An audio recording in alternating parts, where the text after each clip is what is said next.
Welcome to another episode of Mike's Money Picks. Today on the podcast, we are continuing our position by position analysis for the 2024 fantasy football season with our running back buy list here on this episode. If you missed the quarterback episode, scroll on down on the audio feed. If you're listening on audio, scroll on back on the channel if you are watching on YouTube, so that way you can check out our quarterback rankings and tiers. And also, we did our top 50 rankings last week as well. So if you want to see the full top 50, you want to know where we stand on pretty much all of the top players in fantasy football, make sure to check those out as well. But this episode is going to be the running back buy list. And so here's what it means to be on this list. These are running backs that I have these players ranked higher than consensus at their position, either by the draft position versus my ranking or their positional ranking. I am willing to draft these players at or ahead of their current ADP, and they all have paths to easily outpace their current ADP. Essentially, these are the guys that I want to leave with on my roster for the 2024 fantasy football season. If you want to know my full rankings, my thoughts on every single player in fantasy football this year, head on over to the Patreon, patreon.com/Mike'sMoneyPicks. Now, before we divulge who these 5 running backs are, let me remind you also that we are not just a fantasy football channel. It's just one of our many avenues. So also make sure to check out our golf and college football content as well. If you are subscribed to the channel, you will be notified when those drop, as well as all of our weekly content for the NFL season. We're going to have a weekly buy and sell list for every position that is coming your way here on the YouTube channel and the audio feed. So make sure you're subscribed so that way you can get those when they are ready. All right, so without further ado, let's go ahead and dive into the first running back that I want on my team this year. The first running back on my buy list is Isaiah Pacheco of the Kansas City Chiefs. He is currently being drafted with an ADP of 24 as the 12th running back off the board. When we go over these ADPs, these are according to Sleeper. They've been the most reliable and just kind of balanced ADPs that I have found so far in the season. So when I refer to ADP, aka average draft position, that is Sleeper is the site that I'm referring to. So Pacheco is going 24 on Sleeper. And I have him as my 8th running back off the board, my 15th overall player off the board, which is, for the record, this is a redraft show. This is significantly higher than I would draft him in best ball. However, a lot of the takes on guys that I think he is going to be better than apply in best ball as well. I would draft him ahead of Derrick Henry. I would draft him ahead of Travis Etienne. That is why he sits as my number 8th ranked running back. Now, let's go ahead and talk about why I have Pacheco ranked so high. So Isaiah Pacheco last season was running back 14 in fantasy points per game, despite only a 61% snap share. Last year, he ranked 23rd among running backs in weighted opportunities. So what does that mean? That means that basically he had the 23rd amount of opportunities to score fantasy points. And that weighted opportunities is a great stat because it factors in a target for more weight than a carry, because especially in PPR formats, targets in the passing game tend to turn into more fantasy points than just a carry in the run game. So in other words, he had the 23rd most opportunity to score fantasy points, but yet he ended up finishing as the running back 14 in fantasy points per game. That means he was better than the amount of opportunities that he was given. That is a good sign. Now, also, there is reason to expect that he's going to see significantly more opportunity this year. The Kansas City Chiefs in previous years have been kind of a running back by committee. They drafted Clyde Edwards-Helaire in the first round. They had Damian Williams for a little bit. They had Jerick McKinnon on the roster. Well, now it is Isaiah Pacheco with a very clear pathway to being the clear lead back in this offense. No Jerick McKinnon. Clyde Edwards-Helaire is still sniffing around, but they seem to have just kind of settled on Pacheco being better than Clyde. And so Pacheco really does seem like he is on pace to lead this Chiefs backfield this year and significantly outpace the amount of snaps and the amount of opportunities that he has gotten last year. And also in the first few preseason games, that has kind of been backed up by his usage. When the rest of the starting offense is out there, Pacheco is out there with them, whether it is a run down, passing down, goal line down, whatever, Pacheco is on the field. And we have seen in the Andy Reid offense for the last decade and a half that when his offense is in Philly and then his offense is in Kansas City, settled on one running back who was there in both the run and the passing game, that running back has been a top 10 fantasy scorer. You look back to LaShawn McCoy in Philly, to Jamal Charles in Kansas City, to Kareem Hunt in Kansas City. Well, now they've got another one. It's Isaiah Pacheco. He is my 8th running back. He is the first running back that makes my buy list for 2024. Now, the second running back on that buy list is a guy that I really have ranked, I think, pretty highly, but it's not that far ahead of consensus. It is DeAndre Swift. He has a current ADP of 57, and he is the 21st running back that goes off the board. I have him ranked as my RB20, so I'm only one spot positionally ahead of consensus. But really, when you look at it, I have him kind of first on a whole big tier of guys that you could make an argument for, but I have him at the top of that tier. I have him ahead of guys like Zamir White and guys like Ramondre Stevenson, David Montgomery, Najee Harris. I just have him ahead of those guys. So that is why I have DeAndre Swift here on my buy list. And really, when you look at it, last year kind of was like a floor season for DeAndre Swift in Philadelphia. He had his lowest target share of his career in that Philadelphia offense. That was just not an offense that targeted the running back. He had very low goal line usage in 2023. They either utilized the tush push or they just put somebody else in. And so really you look at the two most easiest ways for running backs to score fantasy points, getting targeted in the passing game and getting the ball at the goal line. And Swift didn't check either of those boxes, and he still finished as RB20 overall in that Philadelphia offense. Well, now he comes over to Chicago, is going to be the clear lead back. And, they brought him over when they already had Khalil Herbert and Roschon Johnson on the roster. So, they really must have been pretty confident in signing Swift and what they're going to do with Swift.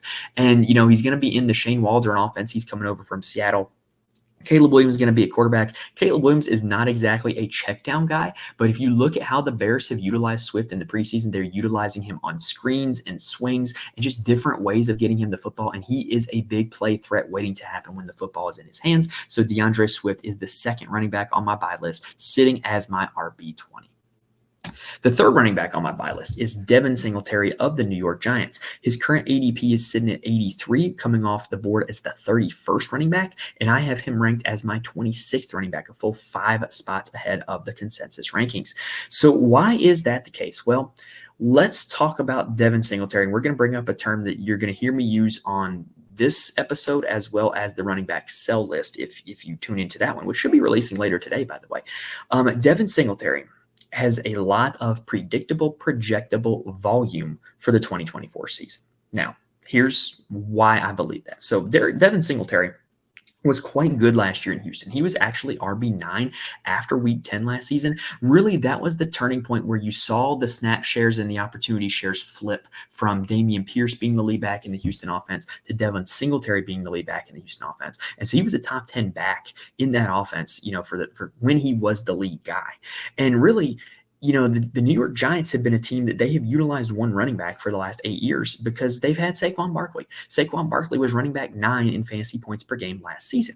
Now, that may seem like a little bit of a disappointment for people who drafted Saquon Barkley, but if you draft Devin Singletary and you get running back 9, you're going to be ecstatic. Now, some of the problems that were there under Saquon Barkley could be there with Devin Singletary. Obviously, QB play is still going to be a little bit of a question mark with Danny Dimes being the starter there in New York. The offensive line is still a slight question mark, although they did look to make improvements. Part of the New York Giants not giving Saquon Barkley a big contract allowed them to spend up on the offensive line. So that's going to be a slight area of improvement. And so really with Singletary being effective last season and Saquon Barkley being effective in this offense last year, there's reason to think that Singletary is going to be effective here in this New York Giants offense. But here's the thing, is he has one of the clearest paths to volume out of any running back in the NFL. This is what I mean when I say predictable, projectable volume. He has very little competition for carries in an offense that is going to look to establish the run and run the football because of poor quarterback play. And really, there's nobody that's going to take away his role on any of the 3 downs. He is going to be out there as the lead back in rushing downs, passing downs, no matter what the game flow is. Singletary is going to look to be there on the field for the New York Giants because his competition right now is Eric Gray, who is a second-year running back who was very minimally used last season, and Tyrone Tracy, a rookie who is already injured, who is a converted wide receiver in college. So there's just so little competition that now Devin Singletary, as effective as he was last season, could step into a role where if he is able to maintain that same level of effectiveness, this could be an absolute home run fantasy play. Now, I used to joke back when he was in Buffalo, I used to, jokingly call him Devin Single Carry because, he was typically a guy that just didn't see a lot of volume, even though he was pretty effective with that volume. Well, guess what? Now that he's in New York, now he has a super clear path to volume. So Devin Single Carry could turn into Devin Single I can't come up with a good pun. I can't think of one, but you guys get what I'm saying. He could turn into a guy that could win you your fantasy championship this season if he is able to perform well with that projectable, predictable volume that I think he's going to have as a part of this New York Giants offense. All right, let's take a quick breather, and then we're going to talk about our last two running backs. Next up, as the fourth running back on my buy list, is J.K. Dobbins of the Los Angeles Chargers. His current ADP is 120. And he ranks as the 41st running back coming off the board. I have him ranked as my running back 36, a full 5 spots ahead of the ADP rankings. So let's talk about why that is and why I'm in on J.K. Dobbins. So first off, the Los Angeles Chargers, if you have not heard, had probably the most high-profile head coaching change in the NFL this offseason. They hired Jim Harbaugh away from Michigan.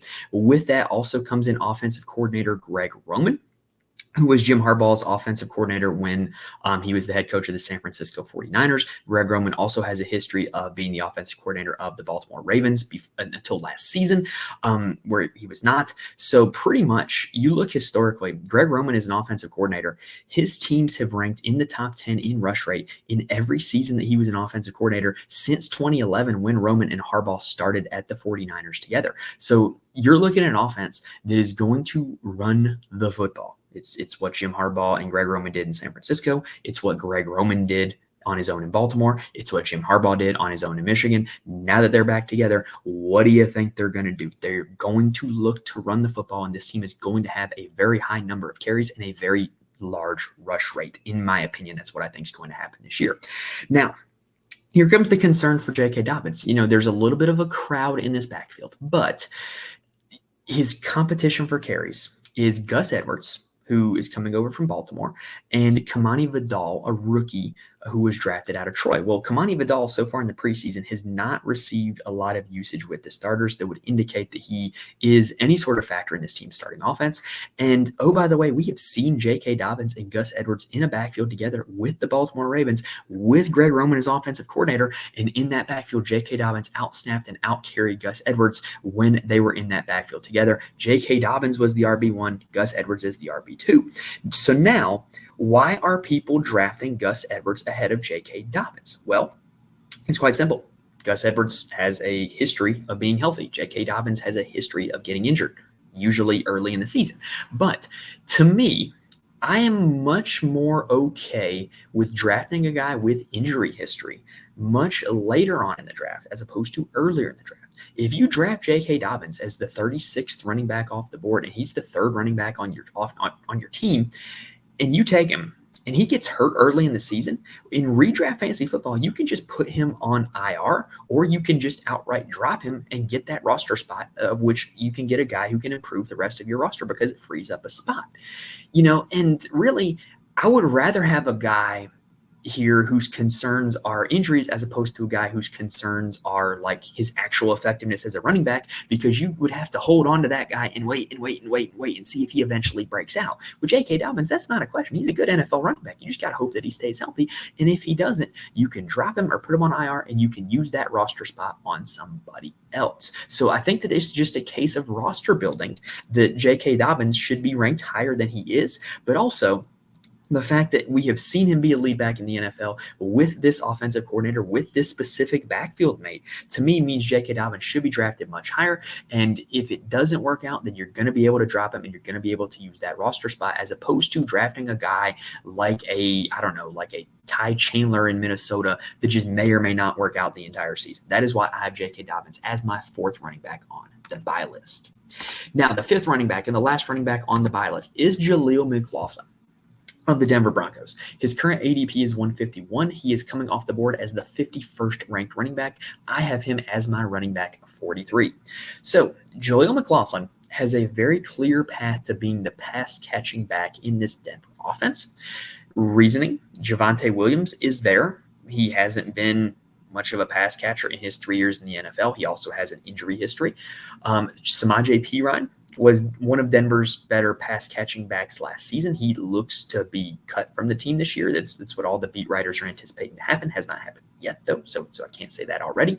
And then they drafted Audric Estime out of Notre Dame, and I love Audric Estime. I love his size. His speed for his size is quite frankly unmatched. He's a very good running back, but Audric Estime is not a pass catcher. So Jaleel McLaughlin should have a clear lane to being the pass-catching running back in this Denver offense. Whether it's behind Williams on the early downs or Estimate on the early downs, it doesn't really matter. What we want is we want to see Jaleel McLaughlin out on the field in passing situations. Here is why. Sean Payton is currently the head coach of the Denver Broncos. He is kind of in charge of the Denver offense. And last year, Denver's offense targeted the running back more than any other team in the NFL last season. They led the entire league in target share to running backs by 6%. That is quite substantial. In fact, Sean Payton has a history of targeting running backs. His offenses have ranked in the top 5 in total targets to running backs in every year that he has coached in the NFL since 2011.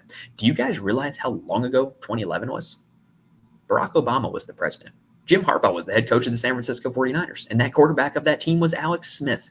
Yeah, that's how long ago 2011 was. Well, every season since then that Sean Payton has been in the league, his offense has been top 5 in running back targets. Like, that's just an insane streak. And really, you look at it last year, and McLaughlin was kind of the secondary pass-catching back. He combined with Samaje Perine for over 5 targets per game last season. So now if Perine is out of the picture, there's a reason to think that McLaughlin can very easily hit that 5 targets per game mark. And in PPR leagues, that's going to be quite lucrative. And oh, by the way, the cherry on top of all of this is that Denver has drafted and since named their starting quarterback to be Bo Nix, who targeted the running back more than any other qualified quarterback in the Power 5 conferences last season. Bo Nix was an absolute check down Charlie at Oregon the last 2 seasons. And, if he's got Sean Payton coaching him up, then I think that he's going to continue to check that ball down. And we think that he's going to be checking it down to Jaleel McLaughlin. And so Jaleel McLaughlin is my running back 43. I think he is a great late round running back to draft because this Denver team is going to be in a lot of situations where they're probably trailing, looking to throw the ball, and a lot of those throws are going to go to Jaleel McLaughlin. I think he's a guy that you can get late who can give you a very high weekly floor and can step up if you have a guy that is injured on a bye week, whatever. He's a guy that can certainly be a spot starter because of that role in the passing game. All right, so that is going to do it for my buy list for the 2024 season at the running back position. If you like what you saw on YouTube or what you heard on audio, please hit the like button on YouTube. On audio, please rate and review the podcast. It really does help me out a ton when you guys like the video and rate and review the audio. I cannot express enough how much that helps me, and I really do appreciate it when you guys do that. So if this video gave you some information, some insight in any way, please like, rate, and review. And also go ahead and subscribe while you're at it. That way you can be with us for the rest of our preseason NFL content with the rest of our positional previews. And then for our weekly NFL content once the season starts, you can subscribe on YouTube as well as on the audio feed. Also, I know we didn't talk about it directly on this episode, but Best Ball Fantasy is growing. It's the fastest growing form of fantasy football. So if you want to try out Best Ball, go on Underdog. Use my promo code. It's from my personal account, mconnolly88. You can get your first deposit matched up to $100. That is just free money that say you want to go on and do $25 worth of best ball drafts. Use that promo code. Now you can do $50 worth of best ball drafts. And if you want to see all of my rankings for all of the running backs and all the other positions, as well as all of our tools for best ball drafts, head on over to the Patreon, patreon.com/Mike'sMoneyPicks. All right, so that's going to do it for this episode, guys. That was the running back buy list for the 2024 season. Make sure you come back later for the sell list for the 2024 season. You're going to want to check that out. And then we are going to finish up the week with wide receivers and tight ends. But hopefully this episode was able to give you guys some good information that you can use to help win your fantasy drafts this year. Best of luck to you guys. Thank you guys for watching and listening, and I will see you next time.